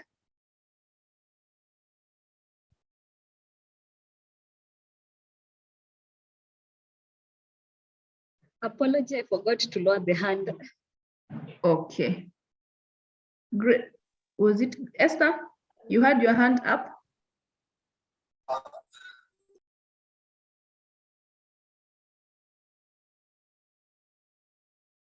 Techno, you want to make a contribution?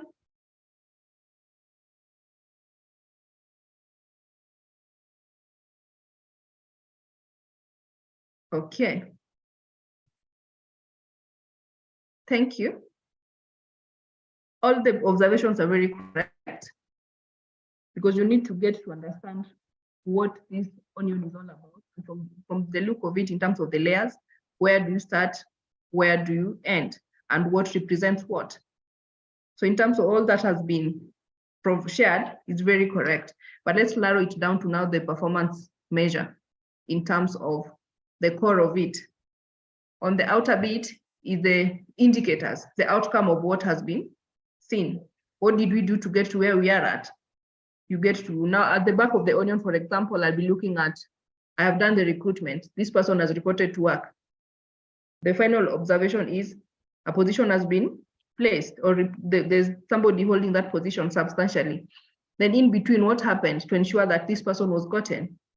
We look at the performance indicators and the results indicators, which is now in between. Tells you what to do in between. Then at the core of it is the key performance indicator. The key performance indicator is the drive that is going to help us inform what needs to be done in the next phases.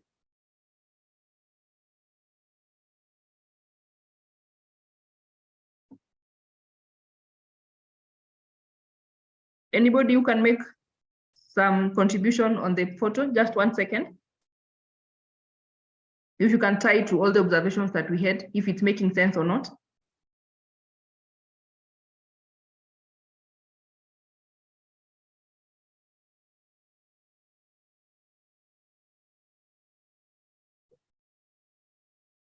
I hope it relates to what we've just discussed, because we need to get to the core of it, which is the key performance indicator. For example, my key performance indicator on the recruitment is going to be now the turnaround time. How much time do I need to do to ensure that this person is on board? So the turnaround time is going to inform the result indicators, the performance indicators. For example, I need to have a JD, I need to have advert go out, I need to have a committee do the shortlisting, and I need to have like the HR do the offer letter and give this person the role. Then the key result indicators is now the person holding that position. I'm hoping it is flowing from the example I'm giving.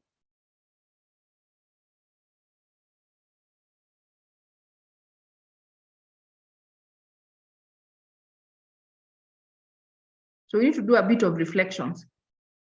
Again, observation. We are told sometimes we do a lot by observations. What do we see on the photo? Randomly, just share your concerns.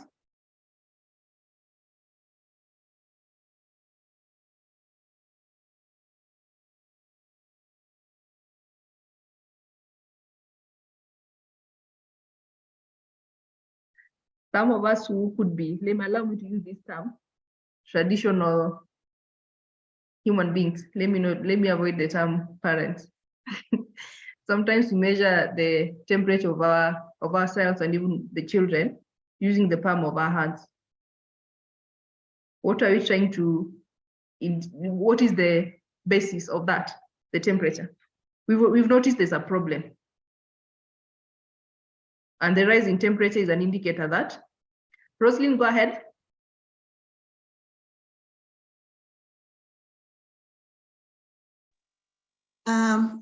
From the picture there, we can see the person taking the body temperature. And anytime we check our body temperatures, we've sensed something is wrong with our bodies. And to our organizations or our companies, taking the temperature is that thermometer is our KPIs. We use our KPIs to know how the organization is doing, where we are at, are we on the track or are we losing out? And if not, we use those indicators to at least bring us back on track. So our thermometer is our KPIs. We use the KPIs to check where the organization is at and where we are headed to. Are we in the right directions? That's my take on this.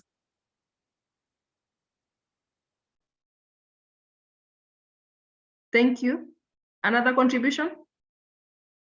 Lois, go ahead. Sorry, you had asked at what we are seeing in the photograph. Yes. What I see a child who's very happy and really supports his temperature being taken. And I'm seeing another one who's so reserved. I mean, it's not like he's happy about it. That's my observation. Okay. Thank you. Final contribution?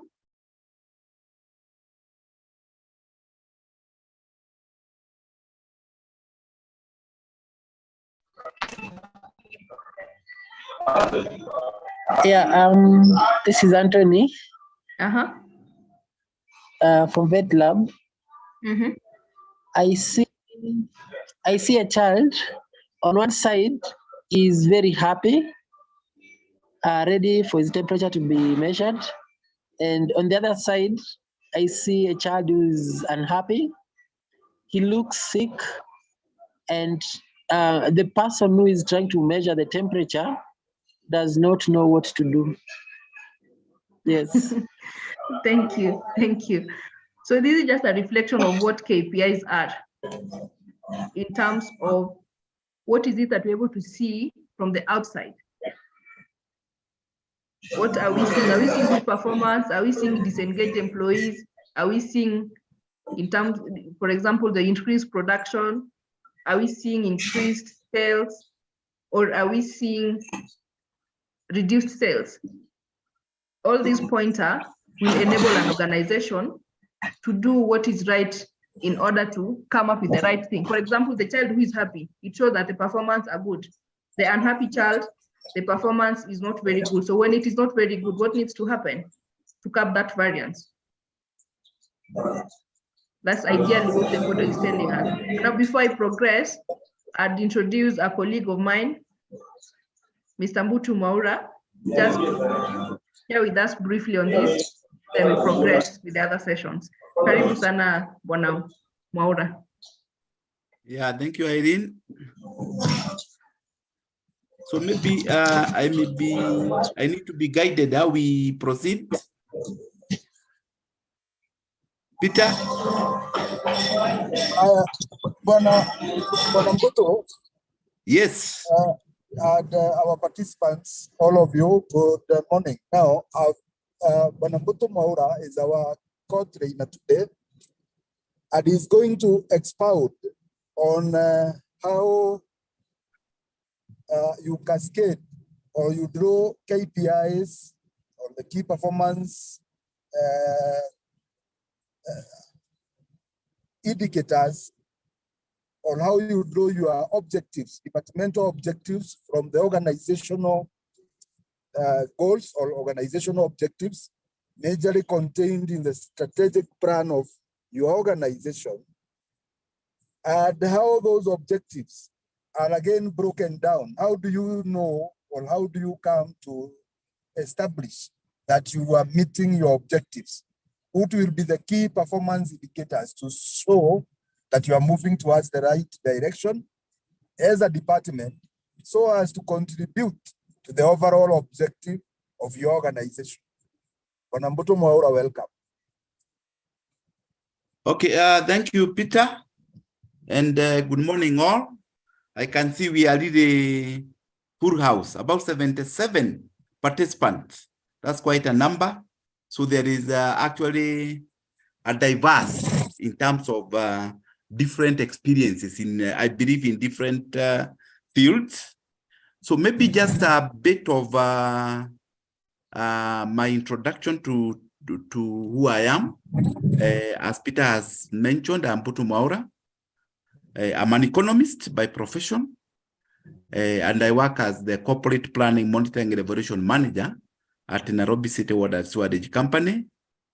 Currently, I'm also pursuing my doctorate at KU. And for the last 22 years or so, I've been working in the areas of research, policy, monitoring and evaluation, and now basically performance management. So maybe to start from very global perspective, is that whenever we are talking about performance management, we must have some basis of where we are coming from. And currently from international arena, we are talking about the SDGs, Sustainable Development Goals.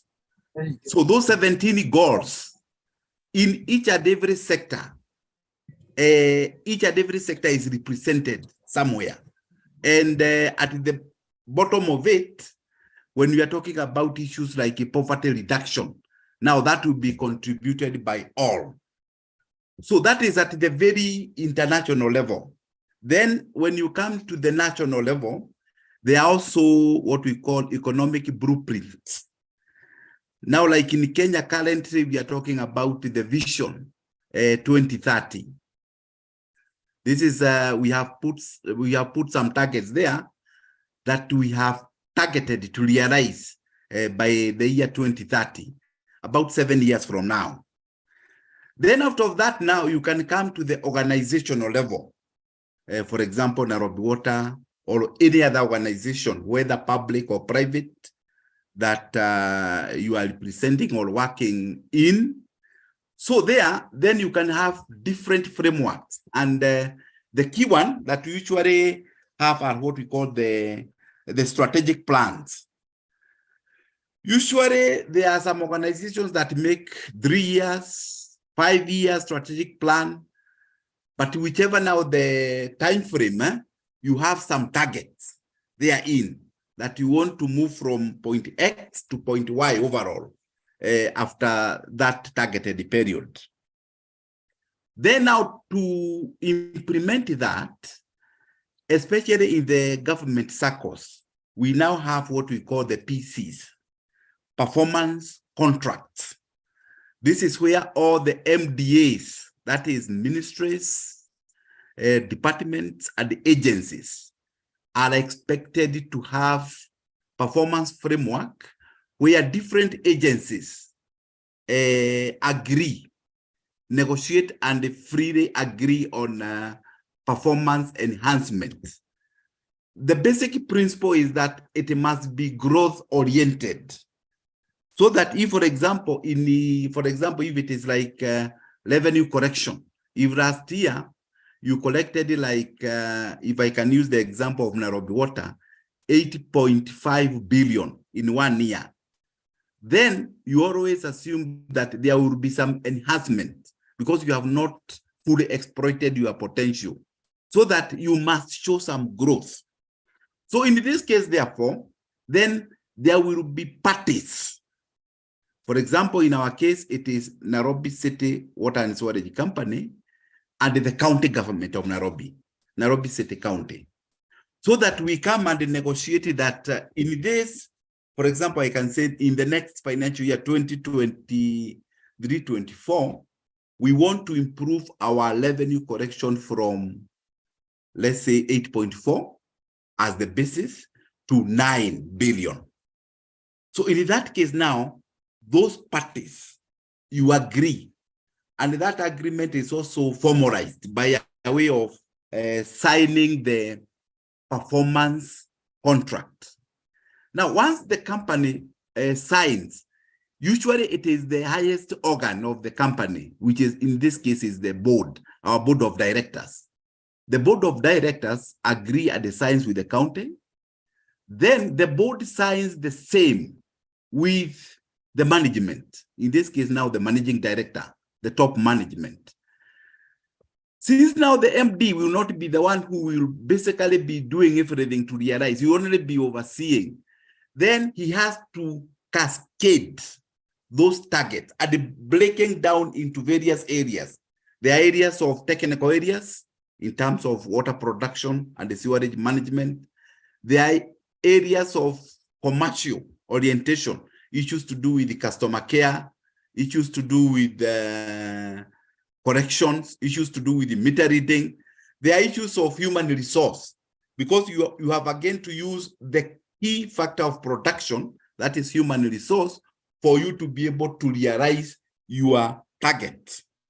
Then there are issues to do with the customers, customer complaints, billing, all those. So it has to go down, and that is what we now call cascading, so that each and everybody has a role. So out of, for example, our situation, we are talking about over 3,000 staff. So everybody will contribute in one way or another to what has been agreed on.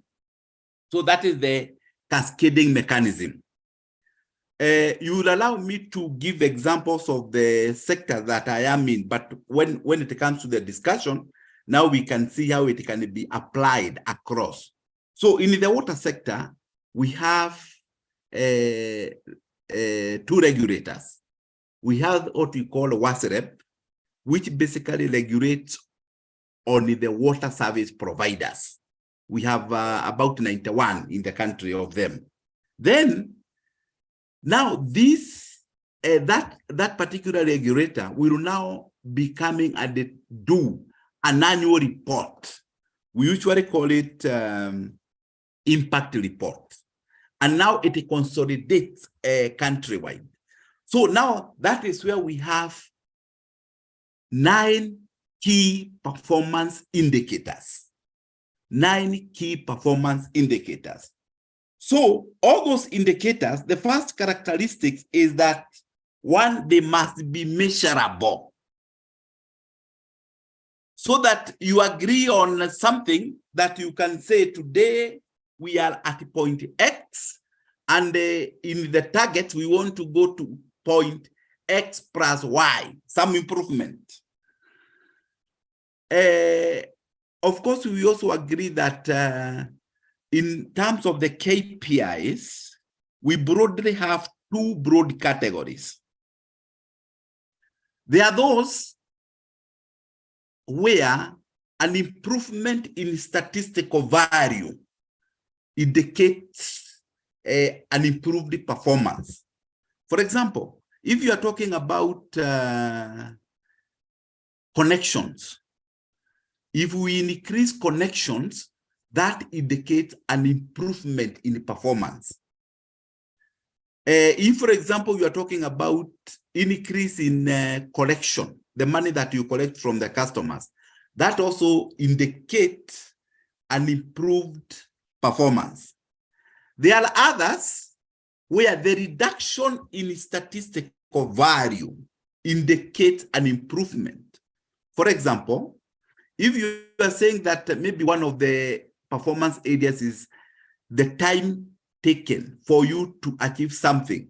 Many organizations have what we call the service charter, where we give promises to our customers that if you come for this service, we are likely to take 1 hour or 1 day, depending on the service. So in that case, the faster you do it, the better. So the decrease in performance, in statistical value, indicate improvement in performance. And why I have brought these two is because when it comes now to the calculations of the performance, then they have different implications. Because for the increased one, the one where if the statistical value is higher, you basically look at what is the performance out of what is the target. For the other one, it is the other way around. So that it is the target which is at the numerator and the performance, the actual performance which is at the denominator. So for our purpose, I want to just give a few of the examples that we used in the water sector. And the first one is what we call the water coverage. Water coverage. Now, at the SDG